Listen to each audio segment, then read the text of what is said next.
चतुर्थी की पूजन में जो आप आखा दाना रखते हो, गेहूं वगैरह कुछ भी जो भी रखते हो, उसकी बड़ी महत्वता होती है महाराज। यहाँ तक कहा गया है, चतुर्थी की कथा तो आप लोग पढ़ते होंगे, जो लोग पढ़ते हैं उनको मालूम होगा। चतुर्थी की कथा में लिखा है,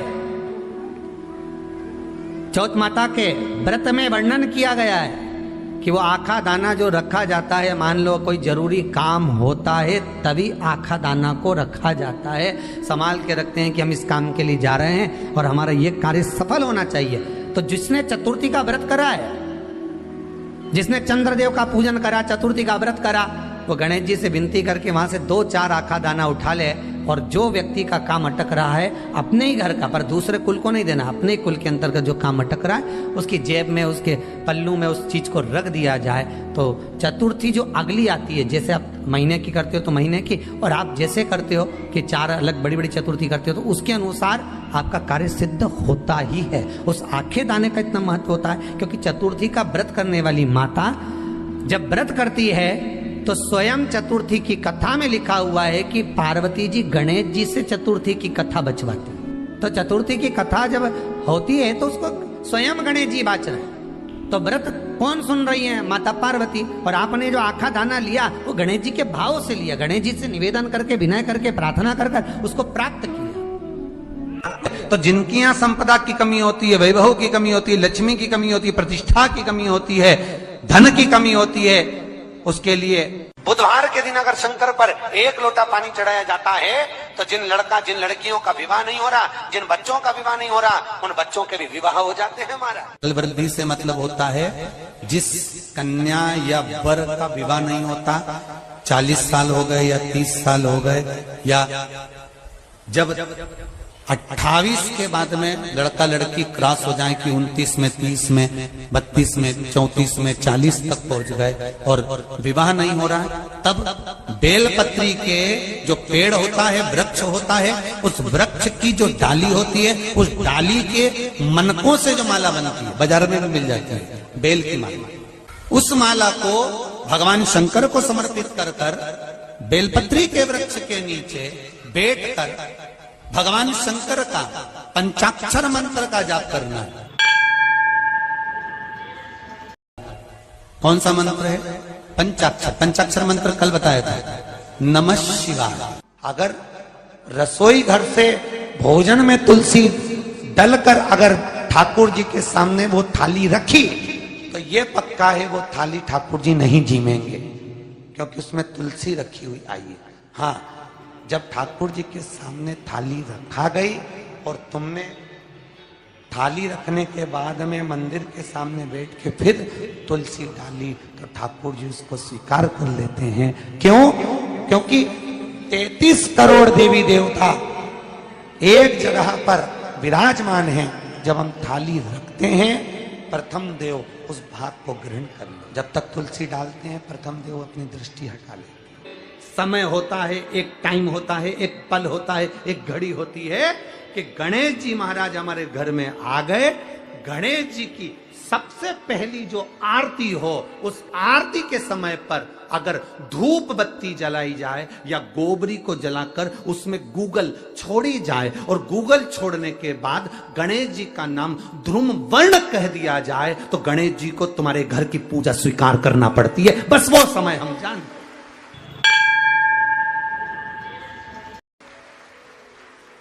हम तो बस उतना जानते हैं कि शिव महापुराण में लिखा और मुद्गल पुराण में लिखा, गणेश पुराण में लिखा, गणेश जी का एक नाम होता है ध्रुम वर्ण।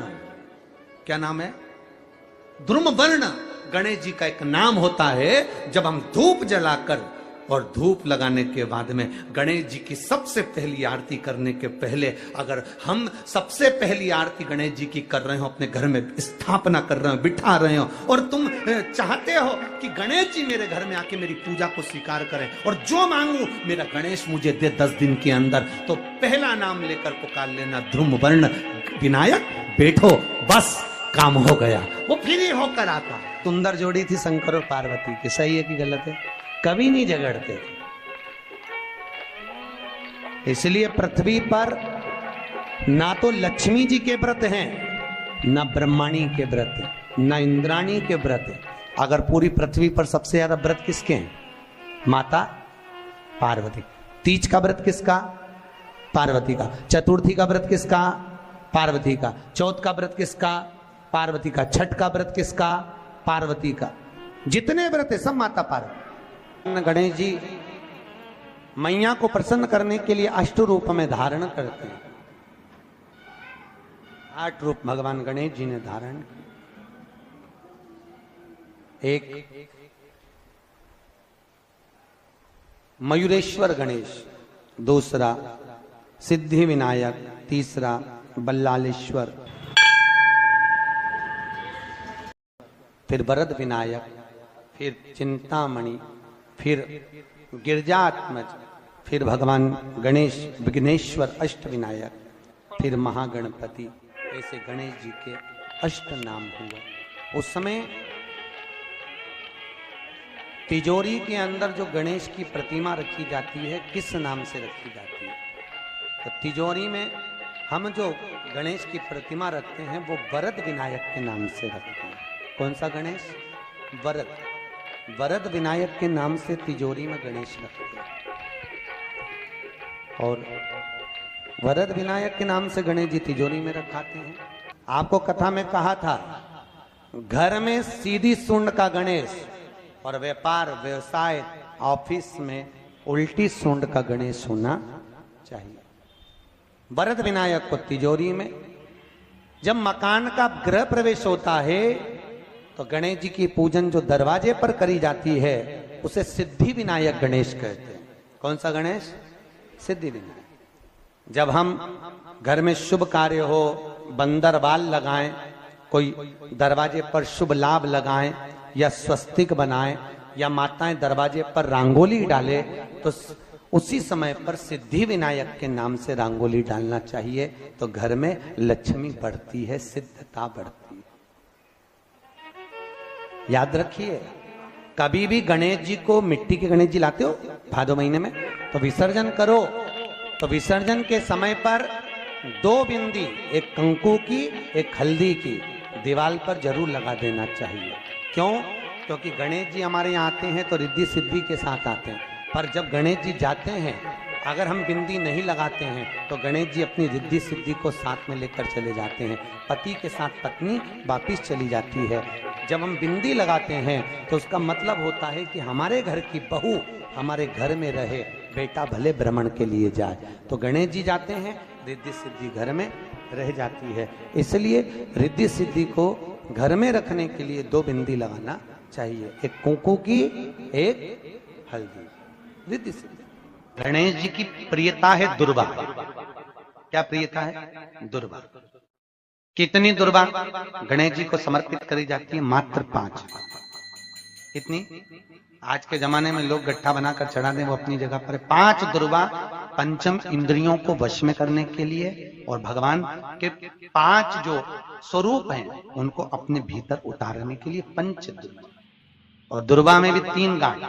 जब दुर्वा समर्पित करी जाती है तो उसमें नीचे दुर्वा की डंडी पर गांठ रहती है, 3 छोटी छोटी गांठें होना चाहिए। चतुर्थी का जो व्रत करने वाली होती हैं, जो चतुर्थी का पूजन करने वाली होती हैं, उनके भीतर का एक भाव होता है कि जैसे ही शाम का समय आए चंद्रदेव का पूजन करें। चंद्र जब प्रकट हो जाए, कलश भर लिया, उसके नीचे आखा दाना रख दिया, चावल गेहूं जो भी आप रखते हो पूजन के लिए, ऊपर पात्र आदि रख दिया, जलाशय, फिर अपन ने घी का दिया लगाकर पूजन भी कर ली। तो जब चतुर्थी का पूजन करने वाली होती है, जो चतुर्थी का नियम व्रत धारण करने वाली होती हैं, बड़ी बड़ी चतुर्थियां करती हैं या उसका नियम धारण करती हैं, तो चतुर्थी का जो पूजन करती है वो किस चीज के लिए?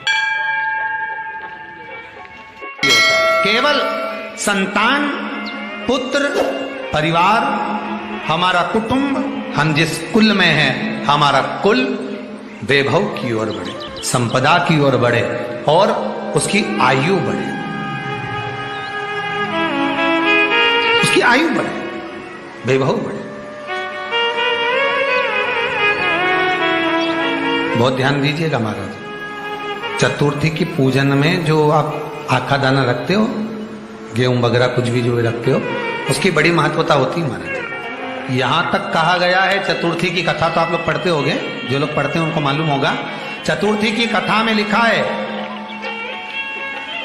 चौथ माता के व्रत में वर्णन किया गया है कि वो आखा दाना जो रखा जाता है, मान लो कोई जरूरी काम होता है तभी आखा दाना को रखा जाता है, संभाल के रखते हैं कि हम इस काम के लिए जा रहे हैं और हमारा ये कार्य सफल होना चाहिए। तो जिसने चतुर्थी का व्रत करा है, जिसने चंद्रदेव का पूजन करा, चतुर्थी का व्रत करा, वो गणेश जी से विनती करके वहां से 2-4 आखा दाना उठा ले, और जो व्यक्ति का काम अटक रहा है अपने ही घर का, पर दूसरे कुल को नहीं देना, अपने ही कुल के अंतर्गत जो काम अटक रहा है उसकी जेब में, उसके पल्लू में उस चीज को रख दिया जाए। तो चतुर्थी जो अगली आती है, जैसे आप महीने की करते हो तो महीने की, और आप जैसे करते हो कि 4 अलग बड़ी बड़ी चतुर्थी करते हो तो उसके अनुसार आपका कार्य सिद्ध होता ही है। उस आखे दाने का इतना महत्व होता है क्योंकि चतुर्थी का व्रत करने वाली माता जब व्रत करती है तो स्वयं चतुर्थी की कथा में लिखा हुआ है कि पार्वती जी गणेश जी से चतुर्थी की कथा बचवाती। चतुर्थी की कथा बाची किसने थी? स्वयं गणेश जी महाराज ने। और सुनी किसने थी? माता पार्वती। बाचने वाले गणेश जी थे, सुनने वाली माता पार्वती थी। तो चतुर्थी की कथा जब होती है तो उसको स्वयं गणेश जी बाच रहे हैं। तो व्रत कौन सुन रही है? माता पार्वती। और आपने जो आखा दाना लिया वो गणेश जी के भाव से लिया, गणेश जी से निवेदन करके, विनय करके, प्रार्थना कर उसको प्राप्त किया। जितने आस्था चैनल पर कथा सुन रहे हो, जितने फेसबुक और यूट्यूब पर सुन रहे हो, और जितने इस छत्तीसगढ़ की पावन धरा पर बैठकर सुन रहे हो, बहुत सावधानी से सुनना। एक छोटा सा कपूर का टुकड़ा जब आरती में जलाया जाता है तो ये कपूर क्यों जलाते हैं? इस कपूर का महत्व क्या है? इस कपूर का कारण क्या है? ये कपूर है कौन जिसको हम आरती में जलाते हैं?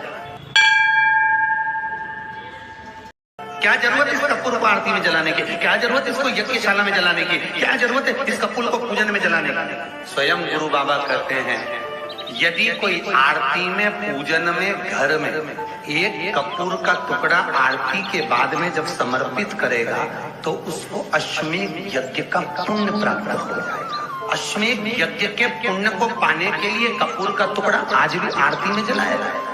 एक कपूर का टुकड़ा सुख का, इसीलिए हमारे यहाँ शास्त्र कहता है महाराज, जब आपको घर में अगर ऐसा लगने लगे कि 15 दिन से बहुत बेचैनी है, बहुत दुख तकलीफ लग रही है, कोई ना कोई बीमार पड़ रहा है, कुछ ना कुछ तकलीफें लग रही है, तो एक पीपल का पत्ता ले लो, उसके ऊपर कपूर का टुकड़ा ले लो, सारे घर में घुमाकर उसको दरवाजे के बीच मध्य में जलाकर रख दीजिए। थोड़ी सी जला 20 से 25 मिनट के अंदर मकान में एनर्जी वापिस आ जाएगी, उस भवन में एनर्जी वापिस हो जाएगी।